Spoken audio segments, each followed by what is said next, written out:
নিয়ে এসে বেলা কুমড়ো কাঁচছি জ্বালা জিনিস হয়।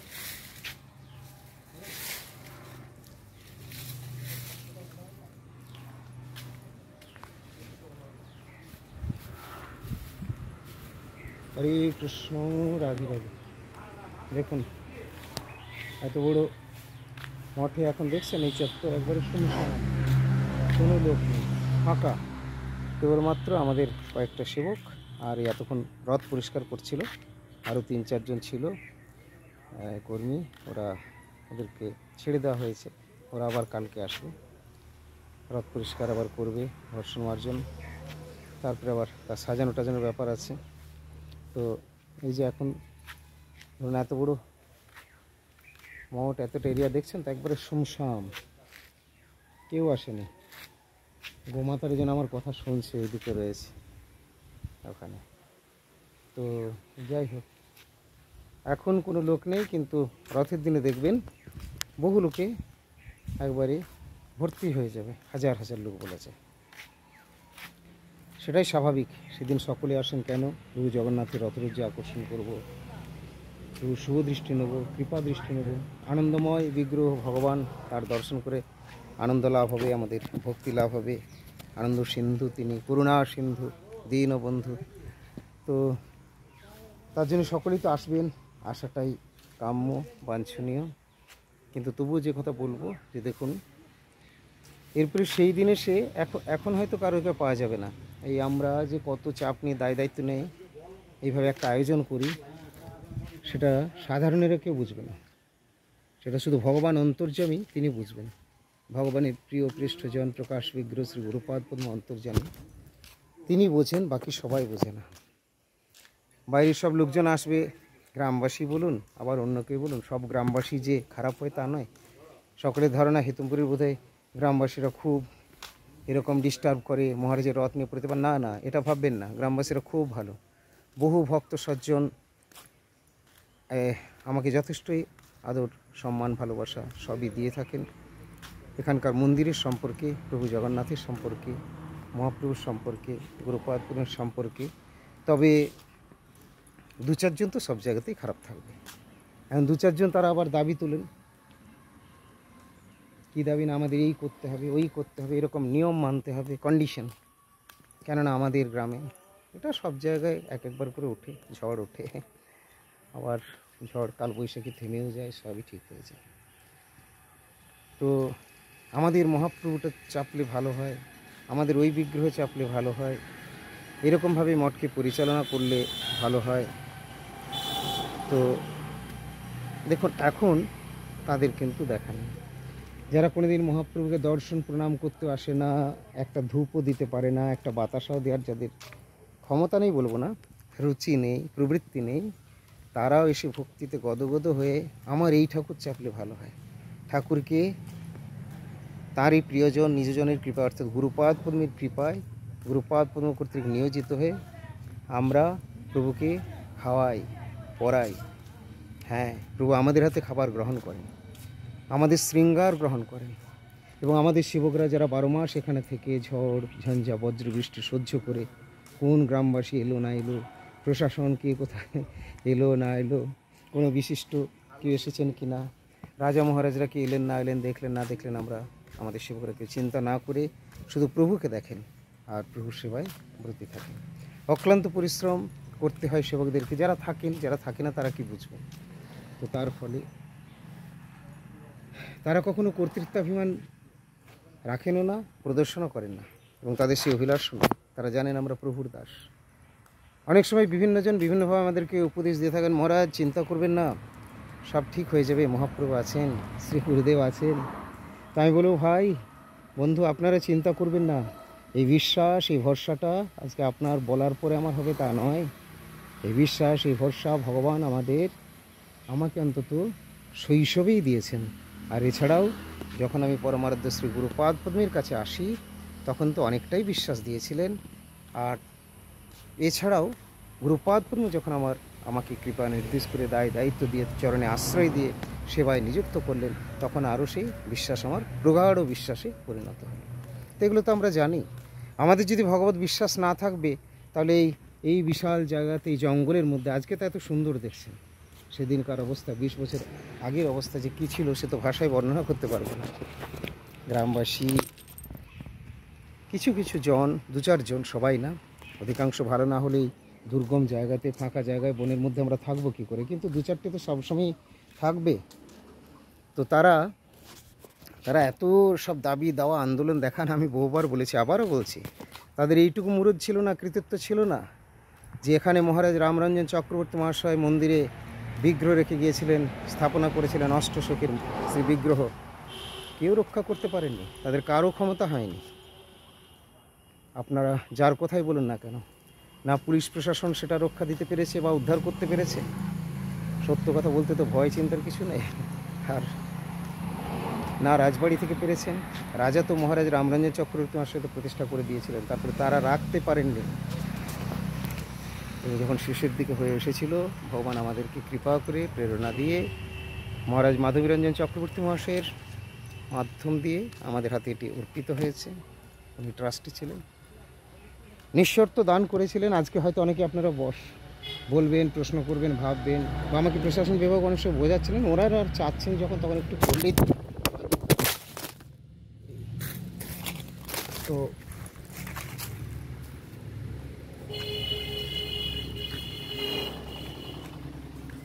ফোনটা একটু আমার হাত থেকে পড়ে গেছিলো, আজ আর আমি কাটশিট এডিট করব না, যা থাকবে এইভাবেই আপনারা দেখবেন। কভার থেকে পড়ে গিয়েছিল এই জন্য, তো যাই হোক আমি তুলে নিলাম। তো প্রশাসন বিভাগ বলুন, আরও কেউ বলুন, গ্রামবাসী বলুন, বিশিষ্ট জন বলুন, আমাদেরকে বোঝানোর চেষ্টা করেন, মহারাজ ওনাদের বলছেন একটু এটা একটু শুনে নিলেই হলো। কিন্তু আমার বক্তব্য হচ্ছে, যেখানে আজ থেকে 20 বছর আগে নিঃশর্ত অর্পণ হয়েছে, সেখানে আমরা কন্ডিশন বা শর্তের মধ্যে আসবো কেন? আর আমার প্রশ্ন, আপনি কে ভাই আজকে কন্ডিশন বসানোর? আপনি সেদিন কোথায় ছিলেন? আর আমরা সেভাবে দায়িত্ব গ্রহণ করি না। আমার পরম গুরুদেব ভাগবত ঠাকুর, অতিমূর্ত মহাপুরুষ, তাকে একটি মন্দির দিতে চেয়েছিল, কমিটি গঠন করে তাকে থাকতে বলেছিলেন। উনি বলেছিলেন, না এইভাবে আমি আপনাদের 5 জনকে নিয়ে এই করে না, আপনারা আলাদা করুন, আমার নিজস্ব থাকবে। তো যদি বলেন আপনারা, হ্যাঁ আমরাও, আমার গুরুপাদের কৃপা নির্দেশে সেদিন আমরা বলেইছিলাম যে এখানে কোনো শর্ত থাকবে না, আমরা আমাদের মতো শুদ্ধ ভক্তি যে ধারা, সেই নিয়ম অনুসারে আমরা পরিচালনা করব। মহারাজ মাধবীরঞ্জন চক্রবর্তী মহাশয় তাতে হ্যাঁ করেছিলেন, সই করেছিলেন, রেজিস্ট্রি করেছিলেন, আমরা করছিও। আজকে এখন ওনাদের অনেকের ইচ্ছে হয়েছে, সব নানা রকম পার্টি পুটি, আজকাল অনলাইন প্রচার, এটা সেটা হয়েছে, মানুষের প্রতিষ্ঠা বেড়েছে, সবাই তো শুদ্ধ ভক্তি যোগ বোঝে না। তারা চাচ্ছে রথ হবে, আমরা একটু নাচানাচি করব, তাতে একটু আমরা সিদ্ধি ভাং খাবো, একটু মদ্যপান কেউ করবে, 2-1টা দামি বোতল আসবে, একটু নাচ হবে। হ্যাঁ, অনেক নাচই তো হয়, অনেক রকম কালারের বস্ত্র পরে একটু দেখবো, ফটো উঠবে, মিডিয়াতে যাবে, আমরা যদি একবার ঘুরিয়ে নিয়ে আসতে পারি আমাদের হাতে, এটাই হচ্ছে তাদের অভিলাষ। কিন্তু অধিকাংশ গ্রামবাসী তাদের এই বিচারকে ছি করছে, ধিক্কার জানাচ্ছে। আমি তো কথা প্রসঙ্গে বলি যে আমাদের এই রুখড়াতেও মঠটি রয়েছে, সেখানে আমি প্রথম গিয়েছিলাম গুরুপাদ প্রেরিত হয়ে। সেখানকার ওই বাবুদের কথা বলেন, বাবুরাই আমাদেরকে ওটা দান করে দিয়েছিলেন, জায়গাটা তুলে দিয়েছিলেন। কিন্তু আজও তাদের কথা বারবারই মনে হয়ে যায়। আমি সেদিনও আলোচনা প্রসঙ্গে এখানকারও কয়েকজনকে বলছিলাম যে ওনারা কিন্তু তারপর থেকে আর কোনো দিন তাদের খবরদারি ফলাতে দাবি দাওয়া নিয়ে আসেন, অর্পণ। আর শুধু এই রাজার এখানকার কথাই নয়, এই রাজা তো বৃন্দাবনেও অষ্টশোকের মন্দির ছিল, মহারাজ রামরঞ্জন চক্রবর্তী মহাশয় প্রতিষ্ঠা করেছিলেন। আজকে যদি তার সূত্রের বংশধর গণেরা যদি কেউ গিয়ে সেখানে দাবি দেওয়া করে, আর কি পাবে সেই জায়গা? না, সম্ভব না। আর আমি অনেক সময় এটাও বলে থাকি, কেউ অভিমান করে, আমি অনেকেই শুনেছি, এখানকার এই রাজাদের কথা বাদ দিয়ে আমি অন্যত্র কথা বলছি, কেউ অভিমান করে যে এই জায়গা তো আমার পূর্বপুরুষ তো মঠকে এটা দিয়েছে, এই সংস্থাকে দিয়েছে, স্কুলকে দিয়েছে, কলেজকে দিয়েছে, আমাদের জায়গাতে হাই স্কুল হয়েছে, এই দিয়েছে ওই দিয়েছে, আমার বাবা বা ঠাকুরদা পিতামহ। আমি বোঝাই, ভাই আপনি এত অভিমান কেন করছেন? উনি তো এতটা দিয়েছেন, আপনি তো একটা টাকার একটা কয়েনও দিতে পারেন না, আপনার তো রক্ত জল হয়ে যায়। তো বাপ ঠাকুরদা পূর্বপুরুষরা কে দিয়েছেন তার জন্য তো মাতামাতি করার কিছু নেই, বরং এটাই তাদের পরিচয় যদি দিতে চান তাহলে আপনাকে এটা মেনে নিতে হবে যে তারা যদি এত লক্ষ লক্ষ কোটি কোটি টাকার সম্পত্তি দান করে যেতে পারেন বা করে গিয়েছেন বলে আপনি নিজেই বলছেন, তা আপনি তার বংশধর বলে পরিচয় দিচ্ছেন, আপনি কতটুকু দান করলেন? আপনি কতটুকু তার সেবায় লাগালেন? আপনি যেখানে পরিচয় দিচ্ছেন যে আমার পূর্বপুরুষ এত বড় জায়গা দিয়েছে, এত করেছে, তা আপনি কি করলেন? এগুলো আমাদের বোঝার আছে। এই জন্য অনেক সময় অনেক বিশিষ্ট জন থাকে যারা পরিবারের সঙ্গে আর কোনো যুক্তই থাকতে দেন না সেই সমস্ত সেবা বা মঠ মন্দিরকে। এক্ষেত্রেও তাই করেছিলেন মহারাজ মাধবীরঞ্জন চক্রবর্তী মহাশয়। শেষ দায়িত্বেই প্রায় ছিলেন, মানে আমাদের হাতে যখন দিলেন তার আগের কথা বলছি, কিন্তু যিনি প্রতিষ্ঠা করেছিলেন তিনি তো হচ্ছেন মহারাজ রামরঞ্জন চক্রবর্তী মহাশয়। তো এত সুন্দরভাবে এই মন্দিরের দায়িত্ব বা ডিড তিনি করে দিয়ে গিয়েছিলেন। এই মন্দির সম্বন্ধে তিনি বলেছিলেন যে এই মন্দিরের দায়িত্ব পরিচালনায় কিন্তু ভক্ত বৈষ্ণবরাই থাকবেন, কেননা এখানে মহাপ্রভু প্রতিষ্ঠিত হয়েছে। মহাপ্রভুর সেবা কখনো অবৈষ্ণব দিয়ে হয় না। আমার এখানে শ্রী বিগ্রহ আছে, সেদিন প্রশাসনের আলোচনাতে বলছিলেন ওনারা যখন রিকোয়েস্ট করছেন বিগ্রহগুলো একটু নিয়ে গেলেই ক্ষতি কী আছে? আমার দেখুন স্যার, আমরা তো নিয়মে চলি, আমাদের এমন নয় যে আমরা একটা কোনো ড্রাঙ্কার দিয়ে, কোনো একটা বাইরের পেডম্যান লোককে দিয়ে, লেবার মিস্ত্রিকে দিয়ে বা একুকে দিয়ে আমরা ঠাকুরকে স্পর্শ করাতে পারব। ভগবানের শ্রী মন্দির, জগন্নাথ দেবের রথযাত্রা, উচ্চ নীচ ছোট বড় সবাই আসবে, দর্শন করবে, প্রণাম করবে, রথরজ্জ আকর্ষণ করবে, এক্ষেত্রে কোনো বাধা নেই। কিন্তু শ্রীবিগ্রহ স্পর্শ করার অনুমতি আমি সবার ক্ষেত্রে দিতে পারবো না। সেখানে অবশ্যই তার দ্বিজত্ব, ব্রাহ্মণত্ব বা বৈষ্ণবত্ব যেগুলো শাস্ত্র বলেছেন এগুলোর প্রয়োজন রয়েছে। শুদ্ধতা, সদাচার। যে সমস্ত ব্যক্তিদের শুদ্ধতা নেই, যারা সদাচারী নন, সেই সমস্ত ব্যক্তিদেরকে দিয়ে আমি কিন্তু আমার মন্দিরের শ্রীবিগ্রহ স্পর্শ করতে দিতে পারবো না। আমি নিজে আমরা ওভাবে করি না। আমরাও যখন স্নানাদি না করে অশুদ্ধ থাকি বা কিছু, আমরা মন্দিরে প্রবেশ করি না। তো ভাই অন্যকে আমরা কি করে দিতে পারি? তো কতগুলো বিধি বা নিয়ম আছে, সেই নিয়ম মেনেই আমরা কিন্তু চলি। তার জন্য আমি অফিসেও সেটা জানিয়েছিলাম যখন আমাদের বলছিলেন যে তুলে নিলেই ক্ষতি কি কয়েকটা বিগ্রহ।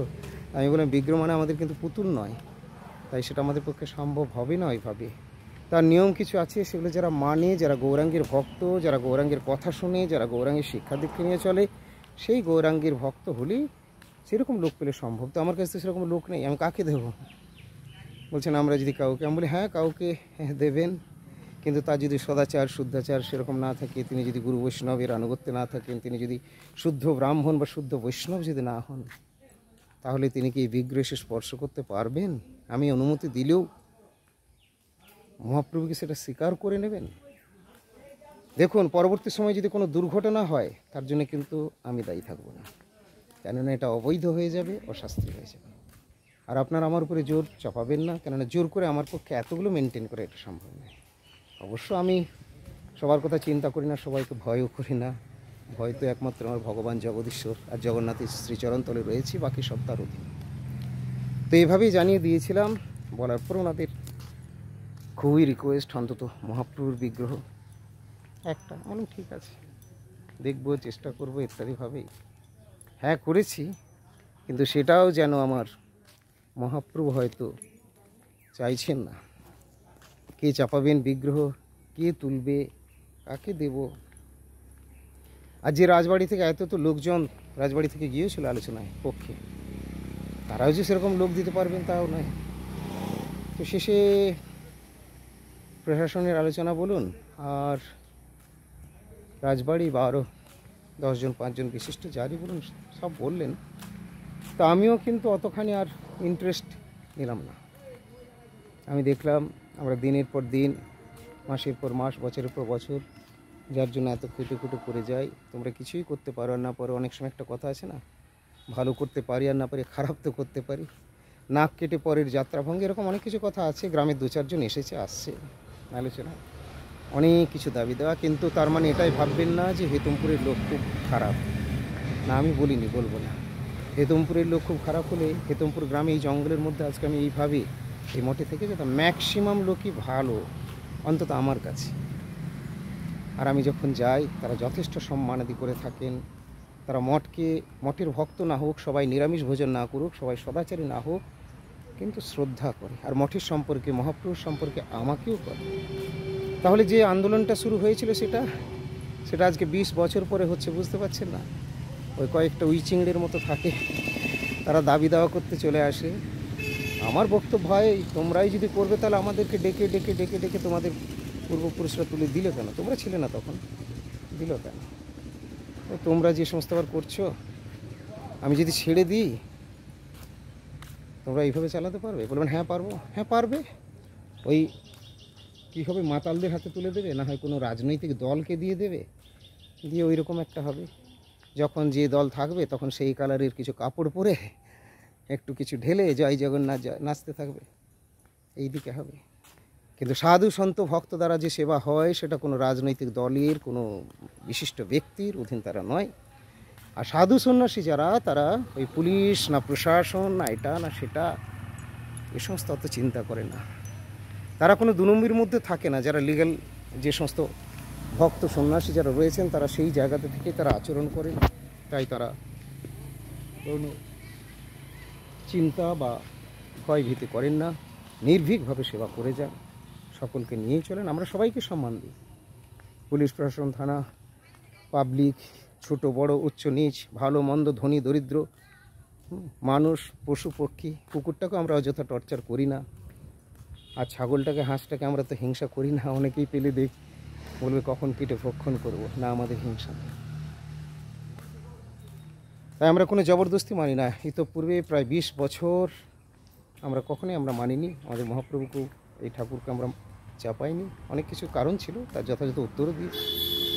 তবে এবছর যদি বলেন, এবছর মূলত আমাকে এখানকার চেয়ারম্যান যিনি ছিলেন, তিনি আমাদেরকে বড়ই শ্রদ্ধা করেন, গুরুপাদ পদ্মকে তো খুবই, এবং তিনি যেভাবেই যে দলেরই থাক না কেন তাকে আমি বিশেষভাবে শ্রদ্ধাও করি। সবাইকে নিয়ে আলোচনা করে তিনি আমাকে একটা রিকোয়েস্ট জানিয়েছিলেন, একেবারে জোর হাত করে। তো এটা আমার খুব খারাপ লাগলো, নিজেকে আমার ছোট লাগলো যে যখন এইভাবে রিকোয়েস্ট, এছাড়াও কোনো সলিউশন এই টাইমে ছিল না। তো মহারাজ এটা একটু এবারকার মতো এখন মেনে নিন রথ, তারপরে না হয় কিছু একটা। আবার এটা বলার জন্য আমি ওনার দিকটা দেখে, ওনার এইভাবে যে ওনার একটা করা, সিদ্ধান্তের প্রকাশ করা, এটা দেখে আমি অবশ্যই সেটা আমি বললাম না ঠিক আছে, এইভাবে মেনে নিয়েছিলাম। পরে আমাকে বড়বাবু জিজ্ঞেস করছিলেন কি মহারাজজি এভাবে এভাবে করবেন তো সব ঠিক? তার হ্যাঁ ঠিক আছে, ঠিক হলো, আপনারা রয়েছেন, আপনারা করছেন, তবে আমার ঠিক মনোমতো এটা নয়। আর এটা হবে কেন? যেখানে 20 বছর আগে আমি নিঃশর্ত দলিলে লেখা হয়েছে, সেখানে 20 বছর পরে আজকে আপনারা শর্ত বসাবেন, আর প্রশাসনের লোক বলবে হ্যাঁ হ্যাঁ না না এটা এটা। তার তারা ঠিকমতো বিচারটা করতে পেরে উঠছেন না অ্যাকচুয়ালি। তো তাদের দিকটাও চিন্তা করে বিভিন্ন এটা সেটা আমার ঠিক আছে এবারকার মতো হ্যাঁ করে। কারণ এখন সামনে আর কটা দিন রথ, আর 2 দিন বাদ দিয়ে 11th আওয়ার আমি রথ পেলাম। আজকে এত কাজ, ওনারা তো শেষের সময় ছেড়ে দিলেন, রথে হাতও দেননি, পরিষ্কারও নেই, কিছুই নেই। আমি 2 দিনের মধ্যে কত কাজ করব, কাকেই বা দুমদাম করে পাওয়া যাবে বলুন? তবুও তার মধ্যে দেখুন এই কয়েকটি লোকজন সেবক নিয়ে আমি এখন চালাচ্ছি। এইভাবে করতে করতে যেদিন রথের দিন, সেদিন লোকে লোকারণ্য হয়ে যাবে, কোথাও আর দাঁড়ানোর জায়গা পাওয়া যাবে না, বহু ভক্তের সমাগম হবে। তারা এত বোঝে না। অনেক সময় কী হয়, এক একটা কোনো ঝামেলা ঝঞ্ঝাট শুরু হলে সেখানে 10টা লোক দৌড়াতে শুরু করলে আরও তার পিছনে পিছনে 20টা লোক দৌড়াতে শুরু করে। তারা জানে না যে কী হয়েছে বা কী হচ্ছে হবে, এইভাবে ঝামেলা বেড়ে যায়। তো উৎসবের দিন এত সব বোঝে না, অনেক লোক উপস্থিত হয় এবং 2-4টে খারাপ থাকলেও এ করে ও করে। এই দেখুন এই যে রথের এখানে এই গাড়ির পিছনে যে গেটটা আছে, যে গেট দেখছেন, আমরা যেদিন এসেছিলাম সেদিন রাজবাড়ির তরফ থেকে গেট ছিল না, এখানে পিলার ছিল, গেট ছিল না, চোরে কেটে নিয়ে চলে গেছে।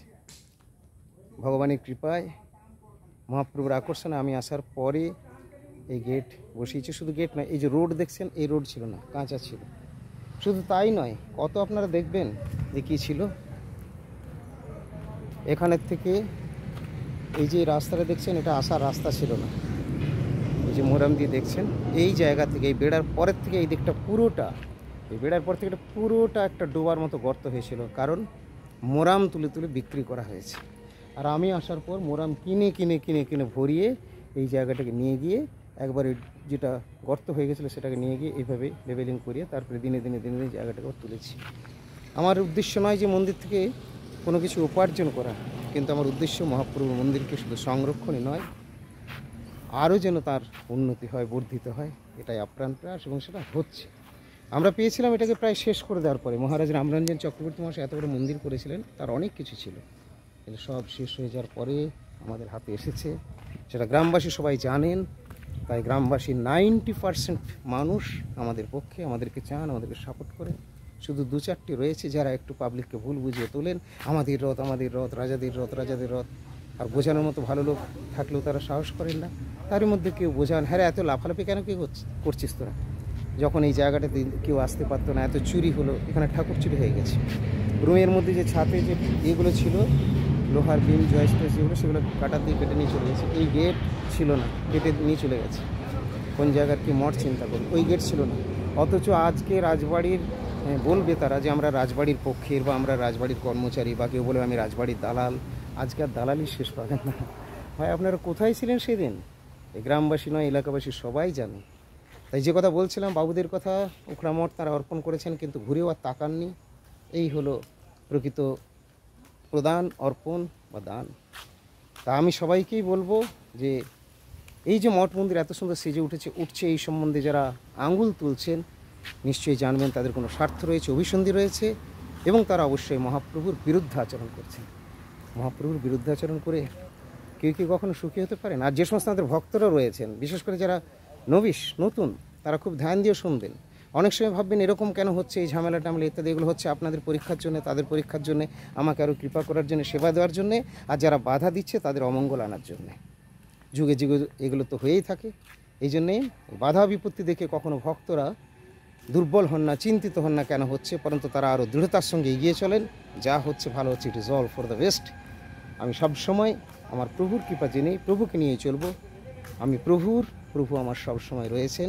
আর কারিগরি ভয় পেয়েছে গুরুর ভয়, জয় গুরু বলে খবরে এখন। তাই আমাদের চিন্তার কিছু নেই, আমরা ওই কান্তে খাবো। এই সেদিন রথের সময় এই পরিবেশ পাবেন এখানে।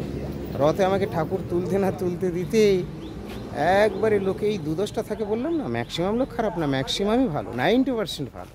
ওই 2-4টে উই চিংড়ে আসে, এসে নিয়ে দড়িটা ধরেই, যেমন দেখেছেন তো ওই ঘোড়ার গাড়ি, গরুর গাড়ি টাড়ি জুড়ে দিলে আর গরুগুলো দাঁড়ায় না কিছুতেই, ছটফট করে, ওই রকমই ছটফট করবে, ঠাকুর তুলতে দেবে না, কিছু না। ওই 2-4টে মানে এদেরকে বাঁদর বললেও দোষ হয় না, কেন বাঁদর না বলে শিক্ষা হবে না। এই বাঁদর বা উইচিড়িঙ্গগুলোর জন্য হুটোপুটি করতে গিয়ে কী হয়, নিরীহ শান্ত যে সমস্ত জনরা থাকেন, তাদের বৃদ্ধ হন, শিশু হন, বালক হন ইত্যাদি, এরকম তাদের দুর্ঘটনা অনেক সময় ঘটে যেতে পারে। তো এ থেকে আমি বারবার বলি, এবং এই প্রসঙ্গে আপনাদের বলে দিচ্ছি, যারা বয়স্ক, যারা একটু কমজোরি, নড়বড়ে বা বাচ্চা টাচ্চা ইত্যাদি, এই সমস্তদেরকে নিয়ে রথের সময় ধারে পাশে কিন্তু সামনের ভিড়ে আসবেন না। সবাই বোঝে না, উন্মত্ত হয়ে যায়। আর এটা রাজাদের জায়গা ছিল, তো রাজাদের দ্বারা পরিচালিত হয়েছে। আর যে সমস্ত থাকবে তারা তো উস্কে দিয়েছে চিরদিন। ভগবানকে যদি বুঝতেন তাহলে এই পুরো এত বড় গ্রামবাসী থাকা সত্ত্বেও এই মঠটা কি এরকম হয়ে যেত? সব অসুরেরা লুটেপুটে খেলো, তবে আর এখন পারে না। ওই জন্য ওদের রাগ যে মহারাজের হাতে চলে গেল। তো আমার বক্তব্য হচ্ছে, ভাই তোমরা তো পারোনি, তোমরা রাখতে পারোনি, তোমাদের কাছে ধ্বংস হয়েছে। মহারাজ রামরঞ্জন চক্রবর্তী মহাশয় অনেক করেছিলেন, অনেক বিশাল, কিন্তু তা তোমরা রাখতে পারেনি, ধ্বংস করেছে। আজকে মহারাজের হাতে 20 বছর আগে এসেছে, আমার মহাপ্রভুর গুরুদেবের কৃপা হয়েছে। মাধবীরঞ্জন মহাশয় একজন মহান জন, তিনি দূরদর্শী, তাই তিনি বুঝে সুঝে মহারাজ রামরঞ্জন চক্রবর্তী মহাশয়ের যে নির্দেশিকা ছিল সেইটি মেনে আমাদের হাতে নিঃস্বার্থ অর্পণ করেছিলেন। আজ থেকে 20 বছর হয়ে গেল। তিনি ভাগ্যবান, ঈশ্বরের কাছে তার মঙ্গল প্রার্থনা করি। কিন্তু বাকি সব যারা আসছে কে কোথার থেকে মহাপ্রভুর বিরুদ্ধে আচরণ করছে, আমি জানি না এরা সব কে কোথা থেকে কীভাবে জুটছে। এরা নিজেরাই নিজেদের পায়ে কুড়োল মারছে। তাই জোর করে কোনোটা করানো ঠিক নয়। আমি জানি না মহাপ্রভু যার কথা বলেছেন উনি শেষ পর্যন্ত যাবেন কিনা, কারণ আমি মহাপ্রভুর চাকর, আমি মহাপ্রভুর অধীন। আমি নিয়ে যাবো বলতে পারি না, উনি যদি ওঠেন তাহলে যা হবে। আমি যদি না থাকি, আমার যদি না থাকা হয়, তাহলে হয়তো অন্য কেউ নিয়ে যাবে, সেটাও হতে পারে।